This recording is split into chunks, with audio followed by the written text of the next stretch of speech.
Hello friends, welcome to Credence IAS Weekly Current Affairs. In this session, I am going to discuss about the various current events of the Karnataka state which have happened in the first week of August. So first topic which we will discuss with regard to the Railway Museum. The Southwestern Railways decided to build in the railway museums on heritage structures or heritage sites. So majorly in the Yelahanka and Chikballapur railway line. So they decided to construct the railway museums and the heritage structure at these venues. So what are the venues? It is at Dodjala, Devanhalli, Avatihalli and the Nandi station. These are the four stations on where the Southwestern Railways decided to construct the railway museum and the other heritage structures. So this would be the first railway museum in the Bangalore division. Earlier, the railways have constructed the railway museum at Mysore and Hubballi, but in the Bangalore division, this happens to be the first initiative. Apart from this, the Southwestern Railways are also going to start the groundwater recharge plan or groundwater recharge program in this area, majorly where Dakshina Pinakini river flows. In order to give focus to the groundwater recharge or groundwater importance, the Southwestern Railways will also take the initiative, which it will take up the project to increase the groundwater level by carrying out the various projects for the groundwater recharge. So this is the first issue with regard to the Karnataka state events. Moving on to the next, the initiative which is called as Amruta Bharatige Kannadada Arati. So this program was initiated by the government of Karnataka by the Ministry of Kannada and Culture Department to celebrate 75 years of our independence, Amrit Mahotsav. Why it was in news? The recently concluded 91st edition of Mann Ki Baat program from the Honorable Prime Minister of India. Prime Minister has mentioned this program, Amruta Bharatige Kannadada Arati, and emphasized on the importance which the program has given, and he has appreciated the initiative taken by the government of Karnataka. What this program is all about? It is about the Karnataka's contribution to the freedom struggle. How the Karnataka has contributed to the freedom struggle of India.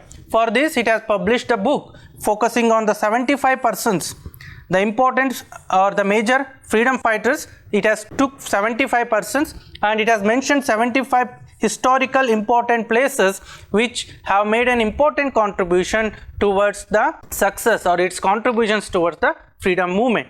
So this is the major idea with regard to this program, and this program has one appreciation from the Honorable Prime Minister which has been mentioned in the recently concluded Mann Ki Baat. Moving on to the next aspect, it is regarded to the Arogya Bandhu. Why it is in news? Recently, government has decided to restrict this Arogya Bandhu scheme to few of the PHCs, public health centers. So first we will understand what is the Arogya Bandhu. Arogya Bandhu is a scheme started in 2011 on a PPP model, public-private partnership model. What it talks about? It talks about the various NGOs, charitable trust and other private organizations can take over the working of the PHCs, and it will help in better delivering of health services in the remote areas where the government is not in a position or not able to recruit or deliver the health needs. In those in PHCs, the other players such as the charitable trust or the NGOs can be roped upon in order to deliver the health services. Recently, the government has passed the GO order.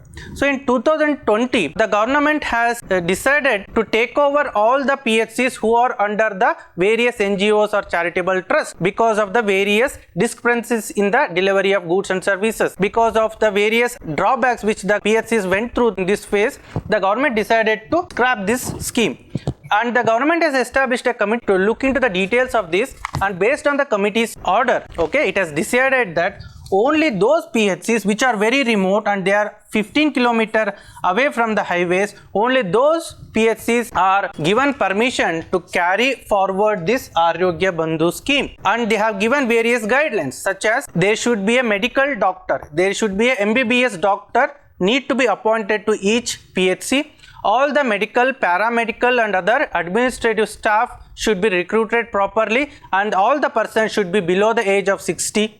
The doctor and other medical staff should reside at that remote at that particular location itself. They should not reside at some other place and just come and visit and go. They should reside at that PHC itself, and all the accounts should be properly maintained according to the standards given by the state government, and they have to update the state government, state health department with regard to the various things related to the delivery of health services periodically, and they have to maintain the mother and child tracking system and update it properly before the 5th of every month. So like this, they have given various guidelines to the various now PHCs in order to adhere to these guidelines. If these guidelines are not implemented properly, then this Arogya Bandhu scheme will also be scrapped from the existing PHCs. So this was the issue with regard to the Arogya Bandhu scheme. So moving on to the next aspect, it is with regard to the Lalbagh flower show. So why it is so prominent this year? Because it came back into prominence after 2 years break. Because of the pandemic, the Lalbagh flower show was not carried out. So yearly during our Independence Day celebration in Lalbagh, there will be a flower show. So various flowers will be exhibited there with regard to decoration and giving some theme and message to the society. In this year, the theme was based on Rajkumar and Punit Rajkumar, where they talked about the contribution they made to the society. For instance, the Punit Rajkumar Shakti Dham, where he used to give support to the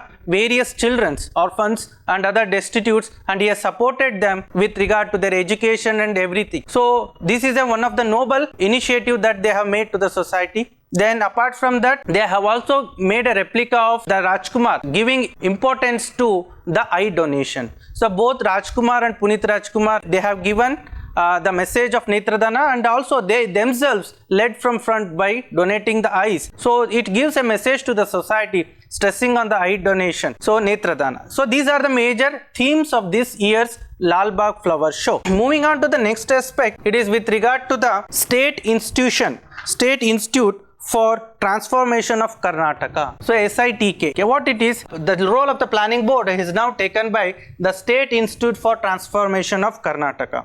This board will be headed by the Chief Minister.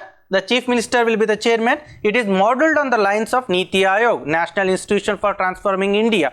In Niti Aayog, it is the Prime Minister who heads the body, whereas in the State Institute for Transformation of Karnataka, it is the Chief Minister who heads this body, and the state government appoints the deputy chairman to carry out the day-to-day activities and play an important role in the overall functioning of the State Institute for Transformation Karnataka. So it is majorly focused on giving advice to the government to boost gross state domestic product in the area of achieving the sustainable development goals, in building the Nava Karnataka, in building the innovative Karnataka, in order to encourage the overall development of Karnataka with stressing emphasis on the various sectors of the economy.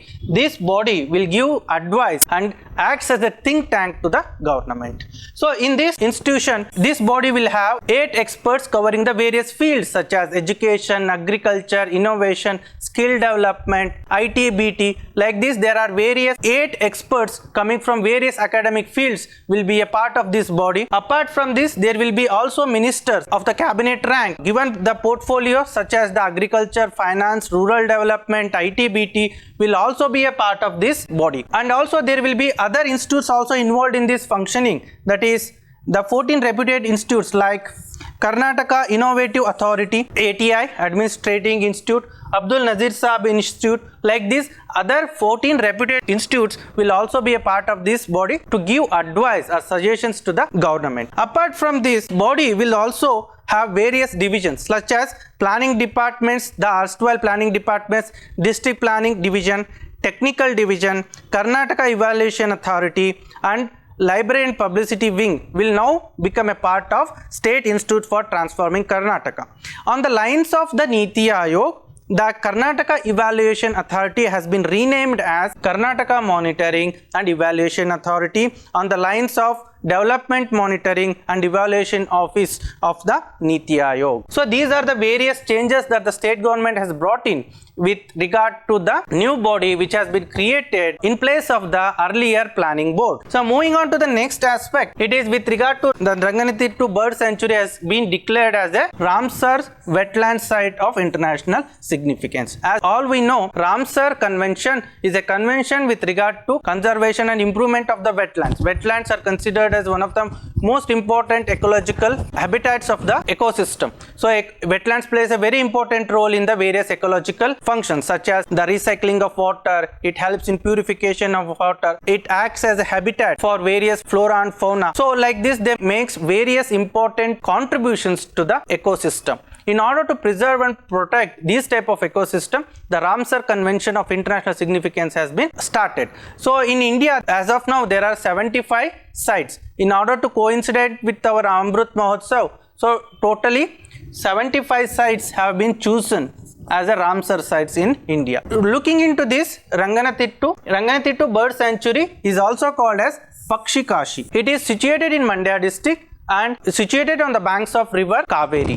So earlier, during the time of Krishnaraja Vadiyar, various initiatives have taken to promote this. In the year 1940, the famous ornithologist Dr. Salim Alim observed this and he decided that it has to be declared as a sanctuary. From then onwards, this part has got very importance because here in this place we come across various avian birds who comes from Siberia, Algeria and very other faraway places. So it acts as a nesting ground. So it supports various avian birds. Apart from that, it also supports various species of birds, animals and other aquatic species in this habitat. So in order to encourage this, the government has declared the Ranganatittu as a wetland of international significance. There are around 9 criteria that a wetland has to fulfill in order to get listed in the Ramsar sites, such as it may support rare and unique ecosystem to support as a natural wetland. It should regularly support 20,000 or more water birds. It should regularly support 1% of the individuals in a population of one species or subspecies. Like this, there are various 9 criteria. Wetland to be get listed in the Ramsar site should fulfill at least one criteria. The Ranganatittu fulfills majority of the criteria,